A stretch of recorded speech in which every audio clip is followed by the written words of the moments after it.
The third one and the final key for the Browns to beat the Ravens Sunday. New play caller and QB, and you have an idea of something that should be a focus. So take us through this. It's Jameis Winston, Ken Dorsey. We've been talking about that the last few days. So take us through what this third key is. Well, when you look at the Browns, this is what Flacco did last year really, really well. This is just a five-man. This is a three-man out with both tight end and the tailback, chipping on the defensive ends, helping those tackles. Because remember, last year the Browns had a ton of issues. And right now he's got to check it down, and he's got to get the ball to Njoku. So the first play you're going to see here, you're going to see Njoku. He's going to chip on the end, sit down in the hole, and Flacco gets it right to him. He's so good run after catch. Then after they get the ball to Flacco, they can use Njoku as a decoy. So next, Njoku's going to come in motion.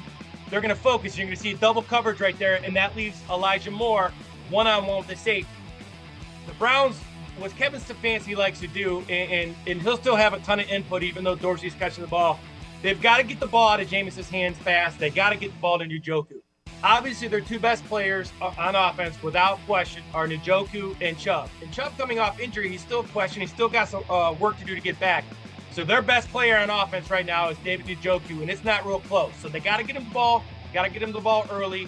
That'll get him into rhythm. That'll get Jameis Winston into rhythm. That'll get the run game going. Njoku will take double coverage, get other guys going. They have to kind of eliminate the noise, figure out a way to attack the safety. And I think, as good as Kyle Hamilton is at safety, he's better against the run than he is in coverage. And Njoku can beat him in coverage. So, again, I think the Browns got to get the ball to Jameis's hands, and they got to get the ball to Njoku. You know, it's kind of interesting that you do the play calling change in conjunction with the new quarterback. In some ways, I think if you had Stefanski and Dorsey kind of both in the quarterback's ear, that seems like it's too much to me. I think you want one guy. Well, the thing that was surprising for me is that Watson is kind of more what Dorsey's done well with his time in Buffalo with Josh Allen, the movement skills, the pre-snap motion.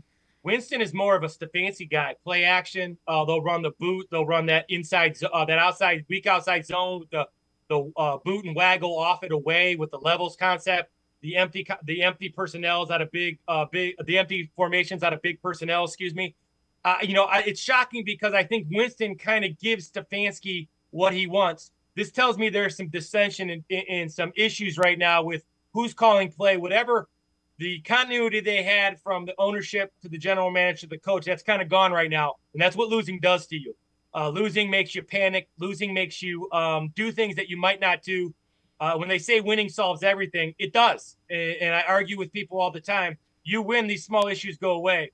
I'll be interested to see how Dorsey does with Jameis Winston because it's not his style of quarterback. So we'll see what happens. Obviously a spark maybe, but the Browns are going to have to play really good defense to have a chance, even a chance in this game, in my opinion. Yeah, the other thing could be it could be as simple as they haven't cleaned up the penalties. I mean, you need that kind of screams. Who's in the lead? Who is going to make sure we don't hurt ourselves? Yeah, and my counterpoint to that would be is that Kevin Stefanski has done this for years with different people, different offensive linemen. They've been injury prone for a number of years now, and they've had to play so many different guys. So this idea of that the pre-snap penalties, I agree with you. They have to clean those up. But as a play caller, and Kevin Stefanski is got the job in Cleveland because of his ability to call plays in his style of offense. They're making Kevin Stefanski call plays, maybe not his style of offense. So I don't think this is a Kevin Stefanski decision, if you ask my true opinion. However, I think Kevin Stefanski wants to win more than anything else, and I think he'll do whatever he has to do to win. If he thinks it's a spark with Dorsey calling plays, then he'll do it. But I don't think the penalties and stuff have anything to do with him calling plays. I think it deals with the idea they have new coaches on the offensive side of the ball, new philosophy, attention to detail has gone away. Those pre-snap motion, those are position coach issues, in my opinion. You got to have your guys ready to go, and we'll see what happens.